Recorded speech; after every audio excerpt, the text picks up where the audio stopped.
United Kashmiri Sikh progress forum के chairman Baldev Singh ने सिख तबके के लिए भी सियासी रिजर्वेशन देने की मांग की। उन्होंने कहा कि जम्मू कश्मीर में हालिया रिजर्वेशन का खैर मकदम करते हैं और साथ ही कश्मीरी सिख बरादरी के लिए रिजर्वेशन की मांग करते हैं।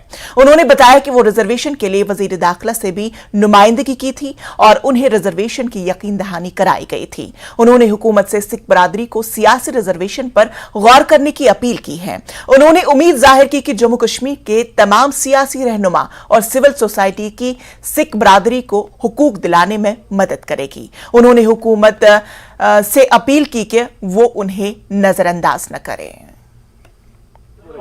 देखिए, हमारे साथ हर वक्त जो है नाइंसाफी हुई है, खासकर जो कश्मीर में सिख रहते हैं। वो जितना सेक्रीफाइस कश्मीरी सिख ने किया 47 से लेके पाक को लेके 35,000 लोग उस टाइम हमारी शहादत दिया लोगों ने। गांव के गांव खाली हो गए। उसके बाद 90s के बाद जब कश्मीरी पंडित यहाँ से गए, सिख कौम डटी रही और उनका बहुत नुकसान हुआ। चिट्टी सिंहपुरा कांड, बैजू नगर कांड और कितने सारे लोग यहाँ पे जिन्होंने अपने खून से इस कश्मीर को सेफ रखा, सरदार यहाँ पे बसते रहे। और जब फ़ायदे की बात आती है, जब हम कोई चीज़ गवर्नमेंट को देने की बात आती है, तो हमें ही इग्नोर किया जाता है। और क्योंकि सबसे ज़्यादा नुकसान अगर इस 90 के बाद इस 30 साल में हुआ, वो कश्मीरी सिख का हुआ है। अगर आप देखोगे हमारे गांव के गांव उजड़ गए, हमारे लोग अपनी सस्ती ज़मीनें बेच के उन्होंने अपने जो हैं बाज़ारों में आ गए, जिस तरह कोई श्रीनगर में आ गए, अगर आप और जो रूरल एरिया के लोग थे वो बारामूला में आ गए, इस तरह जो त्राल वाले लोग थे वो अनंतनाग चले गए या श्रीनगर आ गए। और मैजू यहाँ पे जिस तरह ये बडगाम है, ये जो आपका मैजू नगर है, उलची बाग है, ये सारा जो है ये 90 के बाद ही यहाँ पे डेवलप हुआ, क्योंकि लोग एक सेफ जगह आ गए बच्चों को पढ़ाने के लिए। और जब बात करें, जब हम अभी हमें बड़ी खुशी है कि उन्होंने कश्मीरी पंडितों को 2 सीटें उन्होंने रिजर्व की हैं। हम गवर्नमेंट से यही कहते हैं, जिस तरह उनको एज ए माइग्रेंट कोटे पे, माइग्रेंट बेस पे उनको 2 सीटें दी हैं, तो जो कश्मीरी नॉन सिख माइग्रेंट हैं, जो नॉन माइग्रेंट लोग हैं, तो उनको भी 2 सीटें दे दें। उसमें गवर्नमेंट का कोई नुकसान नहीं है ना, क्योंकि जो हमें एम्पावर करने की ज़रूरत है। और हमारा कोई काफ़ी सारे मसले हैं, जिस तरह मेरे भाइयों ने बोला, वो लोग किसके पास जाएंगे, और इतने सारे इशू हैं। और जब कोई अपना बंदा सामने नहीं होगा, वो लोग जाके किसको अपनी बातें बताएंगे, कौन उनका काम करेगा। तो एक वक्त आया था जिसमें कमीशन बना था, जब हम एलजी साहब का भी बहुत शुक्रिया करेंगे। उन्होंने भी हमें बड़ी उम्मीदें हैं हमें उनसे, और उन्होंने हमें बड़ा सपोर्ट किया। लेकिन हम चाहते हैं कि ये काम जो है ये उनके हाथों से हो। और अभी पार्लियामेंट चल रही है वहाँ पे दिल्ली में।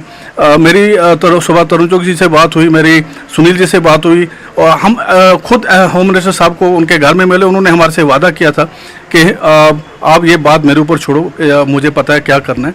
लेकिन जब कल हमने देखा कि भाई ये सारा कुछ हो गया और सरदारों को दोबारा से इग्नोर किया गया, या तो ये प्रोजेक्शन, या तो ये एक सिख कौम ही है जो यहाँ पे एक बहुत बिल्कुल कम गिनती में, मतलब टोटल 1.5 लाख की पॉपुलेशन है हमारी, माइनॉरिटी स्टेटस भी नहीं मिला है, और हर वक्त हमें इग्नोर किया जाता है। और कितनी देर हम इन लोगों को यहाँ पे बोलेंगे रुकने के लिए, या हर वक्त हमारी जो कम्युनिटी हमें क्वेश्चन करती है कि भाई हमारा एक सिंगल काम भी नहीं हुआ है, जबकि हम हर वक्त गवर्नमेंट के कोई भी काम होता है हम फ्रंट लेते हैं और हर काम हम करते हैं।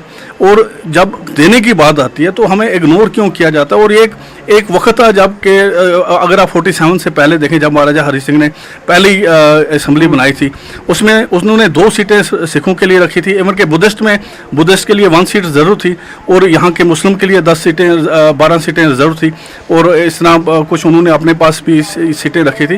तो तब से लेके वो एक कोटा चल रहा था। और 47 के बाद जो है, उसके बाद आज तक जो है, किसी सरदार को किसी ने पूछा नहीं। हमें बड़ी आश थी इसके बाद के, अभी जिस तरह की बातें हुई थी, हम होम मिनिस्टर साहब को मिले थे, हम प्राइम मिनिस्टर साहब को भी मिले।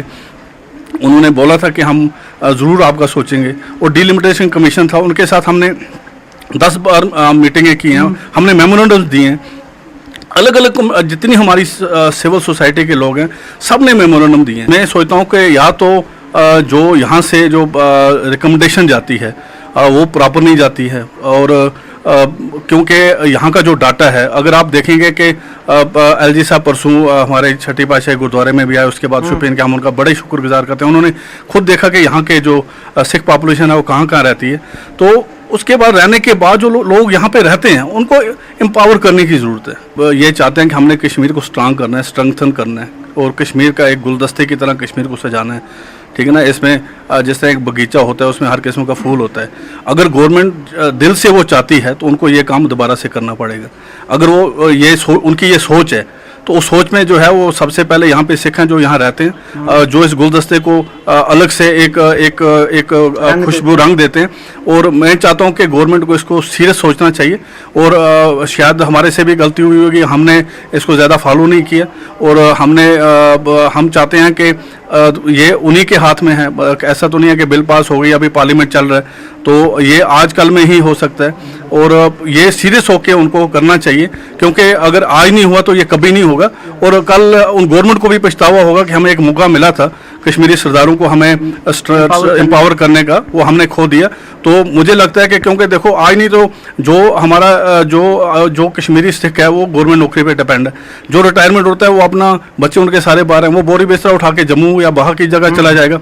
आने वाले टाइम पे यही गवर्नमेंट फिर लोगों को बोलेगी आके वापस बसो। जिस तरह कश्मीरी पंडितों को 30 साल से हम कह रहे हैं कि आप यहाँ पे आके, हम उनके लिए फ्लैट्स के सोच रहे हैं, हम उनके लिए प्राइम मिनिस्टर पैकेज के जॉब्स का सोच रहे हैं।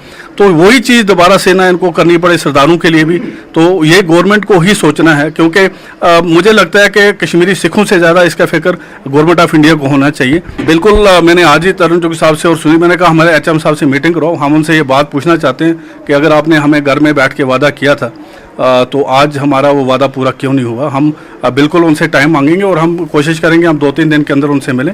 इस पार्लियामेंट के रहते ही हम अपना जो काम है, हमें पूरी उम्मीद है कि वो सोच के ये काम करेंगे, क्योंकि जितने परेशान हम हैं उतनी ज़रूरत उनको भी हमारी है।